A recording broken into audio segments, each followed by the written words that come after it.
Another day, another Sharpe Sports Ohio State video. Now last season, Ohio State experienced something that they never really experienced before. Usually, Ohio State brings in a top tier high school recruit at quarterback, develops them, and they end up leading them to the promised land somewhere in the playoffs, but more recently, they actually did not make it to the championships until last season. And the big thing that changed last season is they actually brought in a quarterback from the transfer portal in Will Howard from Kansas State, and he led them to the college football championship. And it wasn't because they had a lack of talent in the QB room. Ohio State had 3 5-star quarterbacks in Julian Sayin, Aaron Nolan, and Devin Brown all on the roster, and Will Howard started over all of them. However, the QB room for the Buckeyes is going to look very different next season. First things first, obviously Will Howard declared for the NFL draft.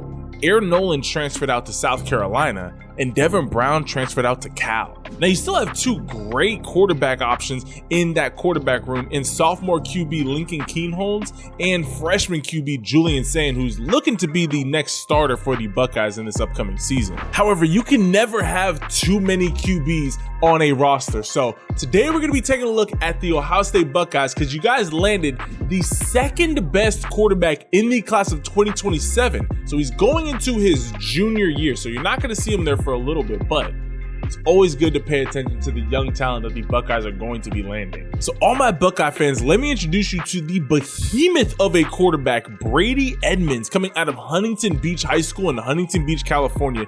He is standing at a towering 6'5", 215 pounds, and is currently ranked as the second best player in California, the second best quarterback in the class of 2027, and the 12th best player nationally. Now, I want to hear from all of y'all. Comment your thoughts down below. What do you think is the more viable option for teams moving forward into this different college football landscape? Do you think that bringing in a high school recruit, developing them at the QB position, and then running with them, is that the best way to go? Or is it bringing in a transfer from another program, getting them for 1 to 2 seasons, and just letting them ball out, seeing that they're already a proven prospect at the QB position? Comment your thoughts down. I want to know, because there's 2 very different cases, because you're still seeing a lot of success with the homegrown talent, but you're seeing a lot of success recently from teams bringing in transfer QBs and just taking off. But enough of me talking. Let's take a look at Brady Edmonds, your 2027 5-star QB that you're bringing in. Let's see what he's looking like on the field and if he is the future of Buckeye football. 3, 2, 1. So Brady Edmonds, 39 passing touchdowns, 9 rushing touchdowns, and 3,500 passing yards. Hey, this kid, California, you already know, California is one of the toughest states to be dominant in. Way to stick in there and, okay, wait a second. He saw this guy coming the entire time. He said, I don't care, delivers a dime and takes the hit. You love to see that. Obviously, you know that hit hurt, but hey. Oh, don't tell me that he's actually mobile. Oh, don't actually tell me that he's got some wheels. 6'5" and 215, and he's able to kind of run like this?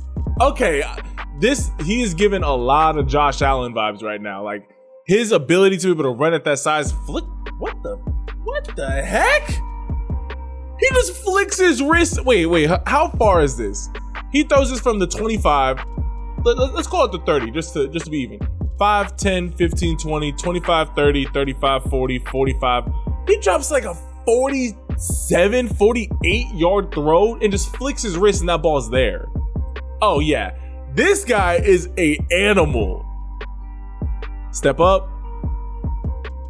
I think Brady Edmonds is going to be, I think that he might go down as like the number 1 or number 2 player in the country in the class of 2027 when it's all said and done. You do not see QB talent like this come around just at any point. What? This kid just flicks his wrist and this ball goes flying. 5, 10, 15, 20, 25, 30, 35, 40, 45, 50. Yeah. He drops like, that's actually a little bit further than 55 yards. It's like 56, 57 yards. Jeez. The fact that he's able to throw such an accurate ball while still putting velocity on it. Who is this kid? This guy is an absolute, stepping up, rolling out. Yeah. I really like what I'm seeing from this kid. You're seeing a lot of advanced level traits, and he's a sophomore in these clips. Like, a sophomore making clips like this is crazy. Just look at, don't do anything else. Don't worry about how crazy this ball placement was. Look at the zip that this ball has. Look at how quickly that this ball gets on his receiver. He's throwing it from the opposite hash, diagonally into the corner of the end zone. Watch how quickly this ball gets on him. That ball just cuts through the air. That is a beautiful throw. That means that he's able to really push the ball downfield. Not a lot of guys, sometimes that ball will kind of get caught up in the air. It'll start to flow and it'll just stay up there forever. His pass, nice spiral. It cuts through the air.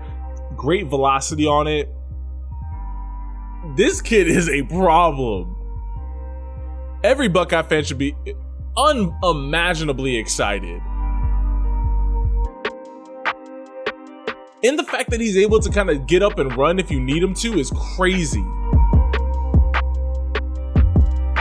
Hey, the rich keep on getting richer. You guys are, this is honestly one of the most impressive QB recruits that I've seen you guys land in a while.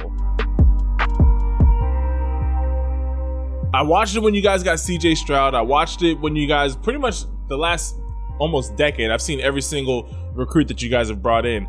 All great talents. I think that he might be up there with some of the best. Like his ability to be able to just flick his wrist and that ball goes flying. But it's not just pure arm strength. He actually has great ball placement. I mean, look at this.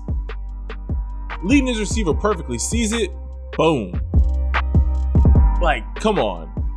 Brady Edmonds, remember the name. And I like it. He has a very compact throwing motion. Like he gets that ball out of his hands quickly.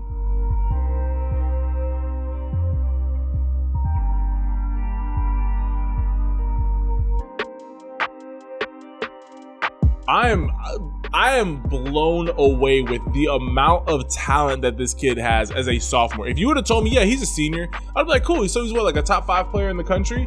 No, he's a sophomore, and I would guarantee you, not 2 years, but if he reclassified to be graduating next season, he would already be ranked as a top 5 player in that class. I know he's not even ranked as a top 5 player in his class of 2027. I think that's just because people haven't had enough time to really watch his game. To me, I really don't care. This is a top 5 player in the country right now.